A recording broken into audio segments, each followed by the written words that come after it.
his email, and I'll have a link to his book so you can download that as well. But let's get back to Mike Tikkanen and the youth incarceration issue now. And you know, in California, when the Fed came in and said you're breaking the law to the California prison system and said you let 50,000 people out on the street, they didn't even do a good job of picking who that was. And then we've been talking about nonviolent. You mean they just randomly pick people? Well, the point is, actually, that it didn't matter much because the education that takes place in California prisons where there is an awful lot of privatized prison stuff, they're maladjusted people with behavioral problems with they send them out on a Prozac regimen, but only for a month or two. And then the thing, you know, there's just no consistency. It's like we don't do it for real. There's no desire for people to really get better. We're just living with a bigger and bigger problem every year. We're not solving problems for real. I always call things a McDonald's drive-through, and we're trying to deal with this like a McDonald's drive-through. You know, it's like we have to just stop, take a breath, and deal with the situation. It's not a McDonald's drive-through. There's no awareness to speak of. The public itself doesn't care. The children I'm talking about have no voice in the homes they live in, the families, the courts that rule their lives. And the media once in a while does a story out of them, but they can't call their reporter and get a report in the paper.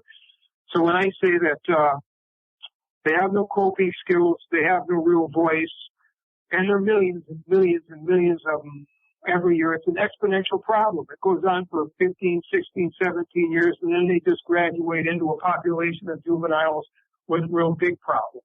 Well, let's talk about the money, because this country cares about money. I know we do, but it depends on what perspective you're looking at it. But incarceration is significantly more expensive than other investments we can make in our youth. 1 year of incarceration can cost upwards of $80,000. I don't know what the average is. Maybe it's $40,000. It doesn't matter. Maybe it's half that, but it can cost upwards of $80,000 depending on what you look at it.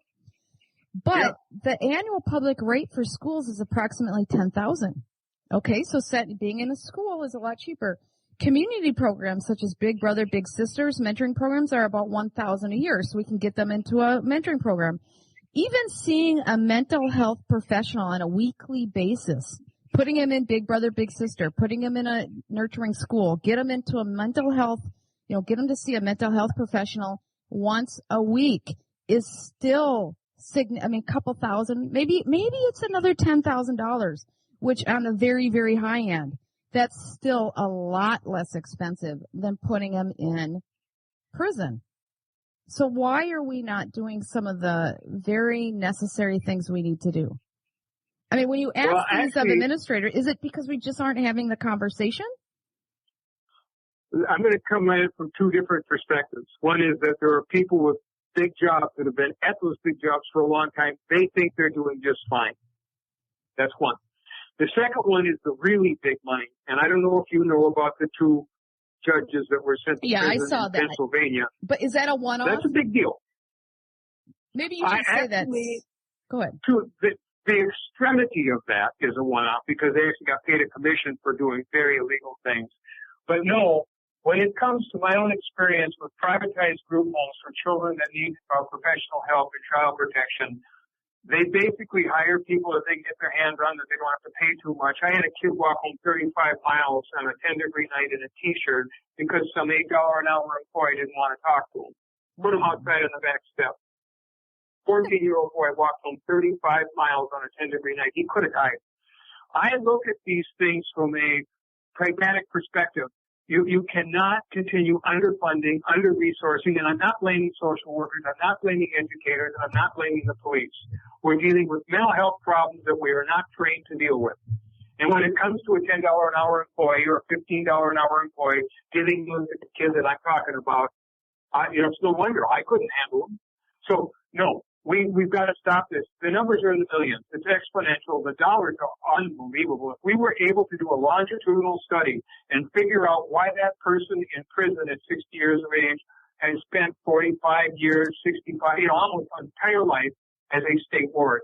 I've got one boy that cost the country $3 million, cost this state $3 million by the time he aged out of foster care, and that does not include the people he stabbed, the teacher he beat up, or the horrible things he did to 29 foster families in his years in child Okay, protection. so now if we would have taken that one child and we would have given them, as soon as we knew that there was a problem, and we would have given them a better environment, we would have put them into a mental health, mental health help, like once a week, twice a week, whatever he needed, to really help them get past a lot of these issues, get them into a school that can handle, somebody that has a mental health problem.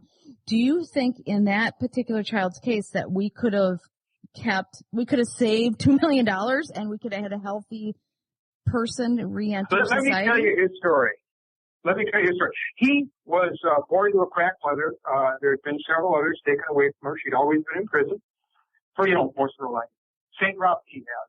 But basically, mental health issues. And so he was stuck in a foster home, and the state didn't want to spend the $24 a day. So when the caregiver who was in prison at the time, a man, requested custody of him, biological father, the state didn't look to see anything. They didn't do a background check on this fellow. He was in prison for having done terrible things to teenage boys. And there was a court order forbidding him from being around young boys, that the court ignored, granted him custody. And so from 4 to 7, they took this boy out of perfectly fine foster home, no mental health issues. He was a fine boy. And they gave him to this man who tied him to a bed, sexually abused him, beat him, and starved him for 4 years. When I met him, he was almost 8. He had bruises on both sides of his body, completely head to foot. He was a mess. He'd been starved and tied to a bed, left alone for days in an apartment building, alone. And so I worked with him almost for 18 years, 16 years when he was foster. So what did they do once they realized that this was the situation this boy has gone through? Oh, they filled him full of drugs. It was awful. I was a new guardian when it happened. And as I got older and realized that these things aren't working, I wasn't as smart as I am now. I mean, I've got this experience by getting this experience. I realized that he never had a chance. See, to get mental health services, in the first place, if they'd have left him alone. Well, they shouldn't have put him they didn't want to do what they needed to do in the first place. And so he ended up going into an environment he shouldn't have gone. So it was the original decision where they put him into an environment that they want to put them back with their parents at all costs almost. I mean, because that's all costs. Well, actually, no. What they want is to get them out of foster care. The system is so underfunded. The people that run it are so sensitive to not having money for the really desperate cases. But he was a desperate case in this case. Not at the time. No, he was in a perfectly fine foster care home. He was a perfectly fine child. No, but they put him into a desperate situation. This guy. By closing their eyes and not doing the research, they just basically took a gamble that things will be just fine. Oh, they did what I did with my tooth. And that's done more often than not. They ignored it. Close their eyes and act like it's not there. Well, and actually, we're talking about a couple specific things here. One of them is states do not cooperate state to state about these things. I've had that experience a number of times. If I can unload, and as a matter of fact, our prior governor, used to put indigent people on a bus and send them to Nevada, send them to Florida, give them a one-way ticket. That's the kind of cooperation states have when politics gets involved. They don't care how old you are. They just don't want you here. So I'm being a little cruel, but those are true. Actually, I'm going to tell you one story that's really significant on that line. In 2 presidential elections ago, I found out that Governor Mitch Daniels in Indiana had redirected funding that had been directed to parents that adopted special needs children. After the adoptions were completed of 500 special needs children, Governor Mitch Daniels redirected the funding from those families into the general fund and paid bonuses to people that got rid of programs in the child protection system. Oh, I flew to Indiana and spoke with those families. It was one of the saddest visits of my life. Those people were mostly poor and lower middle class people that were doing an extraordinary job with hard children to work with. And here they had the rug pulled out from under them. That's the politics of children in America. If we did it here, I mean, basically, Lenny appointed, what was the name, the woman that was, anti-education, and blaming educators for failed schools, stuff like that. That's what we do. To me, it should be a misdemeanor, a gross misdemeanor, a crime of some kind, because the people doing the work are doing the work they can with the resources and the training that they have. But Mike, let's talk about it, because the amount we spend on education is a lot. I mean, we spend a lot on it. It doesn't matter how much more we spend. It's because we're not. I've got a direct response to that. You should know this. Yeah. That if children are not ready to learn, children have these mental health issues, I don't care how much you spend on them. If they cannot manage their life, if they cannot sit quietly in a chair and deal with their peers and in school and do basic coping skills, we're talking about Prozac kids. But we're not separating. What we should do is separate that out and say, okay, here's our education expenses. Now here's our mental health and, it's a different expense budget. Because if you just say, this is all education budget, then people are like, well, what the heck? Why are we spending twice as much as all the other developed countries? Well, because we're not spending twice as much on education per se. We're spending all this on dealing with our mental health issues. Well, we need to split that out and say, well, because we have, 5 to 10 times the rate of children in being locked up and we have all these other problems, we need to split this out. Education's one thing. We're probably in line with other developed countries, but we got to say, okay, this is the mental health expense and start to deal with the mental health expense on a different budget so that people understand what we're talking about. Because I agree with everybody when you say, why are we spending this on education? Why are we so bad at it? Well, it's because we're not. It's not the same issue. What I really like to point at is I'm gonna make an analogy. You might not see it right away, but the sheriff of Minnesota threatened to sue the state here about 2 months ago, maybe a little longer, for turning their departments into half days in the Minneapolis, Washington County, Ramsey County, and Hennepin County sheriffs threatened to sue the state for turning their departments into mental health service providers. If you read the words said by the chief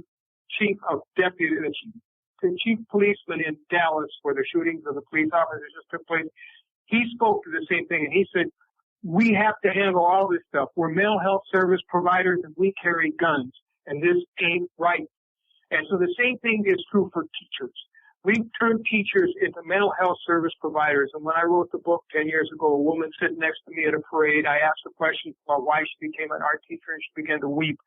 Because under the little child left behind, they sent all the mentally troubled kids into her classroom. No art was taught, and sure, there was fights and beatings, and she quit the same year. You can't expect the turnover in education, the turnover in social workers. Police stick pretty good, but that's only for a while. If we do not solve these problems, please, I watched in Minneapolis here when a Somali man called the police on himself. When the police showed up, there was 2 officers. There were 90 feet from him. He didn't charge him. He was holding a knife. They shot him dead for holding a knife. The fear and was, growing out of the thing I'm talking about, the mental health issues I'm talking about, these are big, big things. Now, with children, the medical community is really tied in hard on this with ACEs, adverse childhood experience stuff, and the redefinition of mental health in this nation, across the world, really. And once we understand these things and we can deal with them better, then maybe educators can deal with this better. But the current definitions we use and how we classify mental health issues and how we don't like to talk about it, I mean, it is overwhelming us. Well, we have to split out the concept of education from mental health, because if you just all say it's education, then people are you're gonna fight it because it doesn't make sense. And you're not arguing about the proper issue. You gotta split it out, and then you gotta put it in context of what we're dealing with. And people need to start knowing what we're dealing with, because it's becoming at a crisis level. But you know what? Casey Foundation has given several suggestions for improving juvenile corrections. They first, which I completely agree with, they suggest using corrections facilities only for kids who commit serious violent offenses, and then invest in alternatives for incarceration for other issues. And this is some of the things they say: family-based interventions, vocational programs, mentoring programs, mental health programs. And then supporting reforms to juvenile corrections that are data-driven and evidence-based. So once you identify just the violent criminals, they are the ones that go into juvenile corrections. Make sure that you get it done right. You're doing data-driven, evidence-based. Do it for real. No more McDonald's drive-through. And then the non-violent ones that have mental health issues, they need the support. Do other programs. They're cheaper anyways, and they're more effective. Now, why are we not doing that? I get that through awareness. In general, the population itself doesn't know and doesn't really want to know.